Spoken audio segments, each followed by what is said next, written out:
जय हिंद, जय बिहार।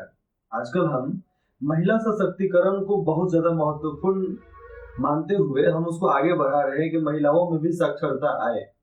बहुत सारी बच्चियों को जो इंटर लेवल तक उनको छोड़ दिया जा रहा है।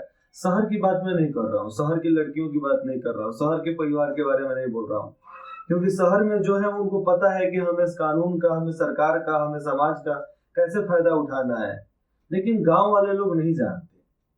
अब बारी है गांव वालों को जागरूक करने के लिए, गांव वालों को प्रेरित करने के लिए कि भैया तुम कुछ कर लो। जिंदगी में हर किसी को मौका दो। बेटा ही कुछ नहीं होता है, बेटियां भी साथ खड़ी हो सकती हैं। तो इस बात को आगे बढ़ाने के लिए बहुत ज्यादा महिला सशक्तिकरण किया जा रहा है, नारी शक्ति की बात की जा रही है।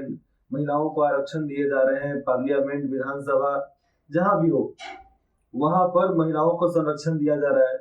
नौकरियों में दिया जा रहा है, पद पर दिया जा रहा है, अलग अलग अधिकारियों की जगह पे महिला नियुक्ति की जा रही है। ट्रैफिक पुलिस में पहले जेंट्स दिखाई देते थे, आज लेडीज दिखाई देती है ज्यादा। ऑफिसेज में, स्कूलों में भी जो लड़कियां नहीं दिखाई देती थी, वो भी आज लड़कियों का ही एक झुंड होता है। अब लड़कियां खूब दिखाई देती हैं। ऑफिस हो, ट्रैफिक पुलिस हो, चाहे कोई अधिकारी हो, चाहे किसी भी फील्ड में बढ़ रही है। तो आजकल महिला मीटिंग प्रोग्राम को लेकर बहुत ज्यादा यहाँ पर बहस चल रहा है और बहुत आगे काम भी किया जा रहा है कि महिलाओं का एक मीटिंग कराया जाए, उनमें साक्षरता दर बढ़ाया जाए, श्रम शक्ति में महिला भागीदारी बढ़े। यहाँ पर श्रम शक्ति को बाद में लेते हैं, पहले देखते हैं मीटिंग प्रोग्राम।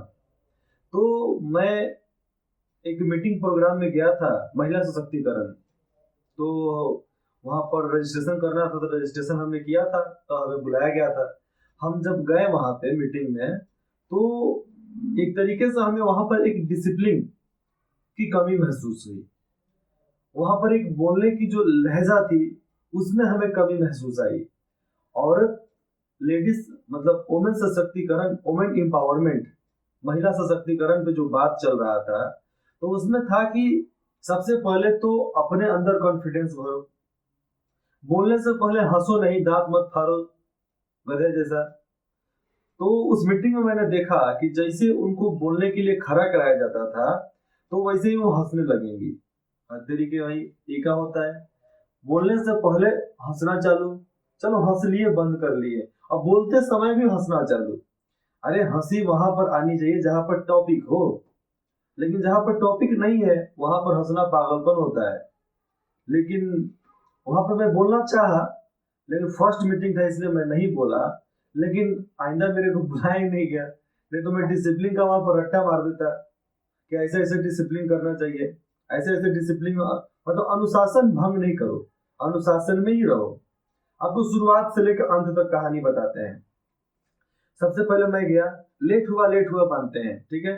जब मीटिंग में बैठे लोग हम लोग, तो बहुत सारी लड़कियों को बुलाया गया था जो स्कूल में नाइन टेन तक थी। उसके बाद भी, और उसके बाद भी जो ओल्ड लेडीज होती हैं, वो चाहे कोई कोर्ट में, सिविल कोर्ट में जो अधिवक्ता हो, एडवोकेट हो, चाहे हमारी मेयर, इन सबको बुलाया गया था। और वहाँ के थाना अध्यक्ष एक थी, हेमंत हेमलता मैम, उनको भी बुलाया गया था। उसके बाद सब इंस्पेक्टर थी एक महिला, उनको भी बुलाया गया था। तो जब अनाउंसमेंट करना था कि 5 बोर्ड को, मतलब 5 औरतों को वहां पर सामने बैठना पड़ता था ना, कि मतलब उनके नेतृत्व में सब चल रहा है, ऐसा वहां पर साबित करना था। तो जो 5 लोगों को वहां चीफ गेस्ट बैठाया गया था, तो 3 को तो बुलाया गया तो कोई बात नहीं, वो उनको बार बार आदत थी, तो उनको कोई लेना देना नहीं था। वो आराम से उठे, गए, प्रणाम किए सबको और बैठ गए। लेकिन वहां पर जो सब इंस्पेक्टर थे, उनको जब बुलाया गया, तो जैसे उनका नाम अनाउंसमेंट हुआ, ओ माय गॉड, मेरे को बुला दिया रे, मतलब ऐसे ही मन में फेस इंप्रेशन, और अचानक से उठी। मतलब उतना ज्यादा, मतलब अट्रैक्टिव नहीं कि हम वहां पर बैठे। कारण था कि, कारण क्यों था कि सब इंस्पेक्टर जो थी एसआई, तो उनके सीनियर हेमलता मैम वहां पर बैठी हुई थी, जो एसएचओ थी उस थाने की। तो उसी थाने की एसएचओ, उसी थाने की सब इंस्पेक्टर, इसीलिए सब इंस्पेक्टर को थोड़ा हिचक होने लगा था। लेकिन कोई बात नहीं, चीफ गेस्ट के रूप में बैठा दिया गया। सबसे पहले इंट्रोडक्शन की बारी चली, ठीक है भैया, इंट्रोडक्शन सब कुछ दिया, हमने भी दिया उसमें। उसके बाद से जो, मतलब नाम बोल बोलकर उनको बोला जाता था कि आप यहाँ पर कुछ बोलिए। वुमेन एम्पावरमेंट पे आप कुछ बोलिए। तो बहुत लोगों ने वहां पर बोला, मर्दों ने भी बोला, औरतों ने भी बोला, लेकिन वहां पर मिसगाइड ये बात हो जाती है कि जैसे में आप समझना कि कोई बात बोल रहा है, तो जो वहां पर सुनने वाले हैं उनका क्या मतलब है? उनका है कि हम सुनने के लिए यहाँ पर बैठे हुए हैं। एक आदमी मतलब एक औरत बोल रही है तो हमें सुनना चाहिए, ध्यान से सुनना चाहिए। लेकिन हम कुछ लड़के थे वहां पर जो अपने में लगे हुए थे, कुछ लड़कियां थी अपने में लगी हुई थी, कुछ औरतें थी अपने में लगी हुई थी। तो समझो कि जो नए स्टूडेंट थे, जो स्कूली छात्र थे, छात्री मतलब लड़कियां जो थी, छात्राएं थी, उन लोगों को दिक्कत होने लगा होगा, क्योंकि वो सोचती होगी कि यार मीटिंग ऐसा होता है, ऐसा मीटिंग होने से अच्छा है कि मीटिंग में जाओ नहीं। लेकिन फिर भी वहां पर थोड़ा सा अनुशासन बदल देना चाहिए और उनका जो भी रूल्स रेगुलेशन है उसको बदलो। अनुशासन तो 100% टाइट चाहिए। अगर मीटिंग कर रहे हो तो अनुशासन चाहिए। बिना अनुशासन, बिना डिसिप्लिन का कुछ होने वाला नहीं है। उसके बाद वहां पर जो आया था रजिस्ट्रेशन करके, उसको एक इतना बड़ा कार्ड दिया गया कि वो आया है। तो कार्ड देने के लिए जब वहां पर बुलाया गया तो लाइन बाय लाइन नाम लेते लेते गया, मतलब बुला रहे थे वैसे ही नाम ले लेकर। तो नाम लेकर बुलाते गए तो वहां पे जो भी गया, अब लाइन लगा रहा है, फोटो खिंचा रहा है, लाइन लगा मतलब ले रहा है, फोटो खिंचा रहा है, ले रहा है, फोटो खिंचा रहा है, ले रहा है, फोटो खिंचा रहा है, अपने मोबाइल में भी खिंचा रहा है। और मुझे तो सख्त नफरत है फोटो खिंचाने से।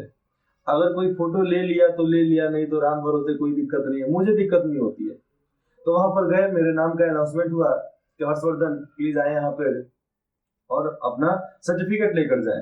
तो हम गए वहां पे और हेमलता मैम और भी मेयर थी, तो मेयर की तबीयत खराब हो चुका था तो वो चली गई थी। तो वहां पर वो सर्टिफिकेट दिया गया। सर्टिफिकेट देने के बाद हम वहां पर बैठे कि देखते हैं कि हो क्या रहा है। तो एक झुंड सा, जिस तरह मजमा नहीं होता मछली मार्केट में, वैसा वहां पर लगा दिया गया। हम बोले कि यार मीटिंग जमा नहीं है, ऐसे वेमेन एम्पावरमेंट पर मीटिंग होगा तो महिलाएं कुछ नहीं सीखेंगी।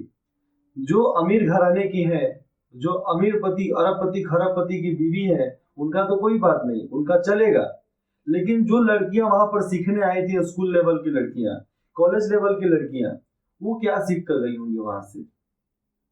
बस इस सवाल से हमें दिक्कत होने लगा था।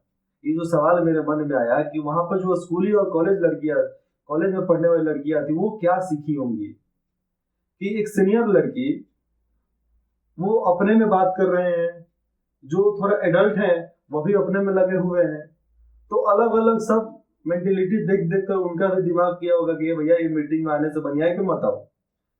तो मेरा बोलना साफ यही है, मेरा मत भी है कि आप वुमेन एम्पावरमेंट के लिए काम करो, लेकिन एक अनुशासन के साथ करो। एक डिसिप्लिन होनी चाहिए उसमें। अगर नहीं है तो मत करो। मीटिंग करने की औकात रखते हो तो मीटिंग करवाओ, करो। और नहीं रखते हो, डिसिप्लिन तुमसे फॉलो नहीं होता है तो मत करो। फालतू का एक गलत संदेश भेजने का काम मत करो। मेरा मानना बस यही, गलत संदेश नहीं भेजना चाहिए समाज में। बस इसी पर आगे काम करने चाहिए और बहुत लोग हैं कि आगे काम करेगा भी। अब आता है श्रम शक्ति में महिला भागीदारी। हम अधिकतर बोलते हैं कि लड़कियों को एसटी बनो, डीएसटी बनो, फौज में जाओ, जॉब करो, बैंकिंग में जाओ। हम मानते हैं कि ठीक है, श्रम शक्ति यहाँ पर निर्भर करता है, लेकिन कुछ इलाकों को छोड़ दिया जाए तो बाहर के इलाकों में वहां पर महिलाओं को लेबर का भी काम करना पड़ता है। लेबर मतलब ईंट उठाना, बालू उठाना, सीमेंट ढोना, गिट्टी ढोना, तो इस प्रकार का भी काम करना पड़ता है और करती भी हैं। तो किसी भी फील्ड में हमारी महिलाएं कम नहीं है। विदेशों में जाओगे तो सीमेंट की बोरी से लेकर अनाज की बोरी तक हर काम औरतें कर लिया करती हैं आराम से। आप जापान में जाओगे तो ऐसा कोई काम नहीं होगा जहां पर लड़की नहीं हो, जो लड़की ना करती हो। इंग्लैंड में जाओगे, आपका ऐसा कोई भी काम नहीं है जो लड़कियां ना करती हो, सब काम करती हैं। बस है, अपने देश में भी बढ़ावा दो उसको, आगे इनको संरक्षण दो, इनको आगे बढ़ने में मदद करो कि वो बढ़ चढ़कर समाज का सामना करें और जिंदगी में कुछ नया कर सकें। धन्यवाद।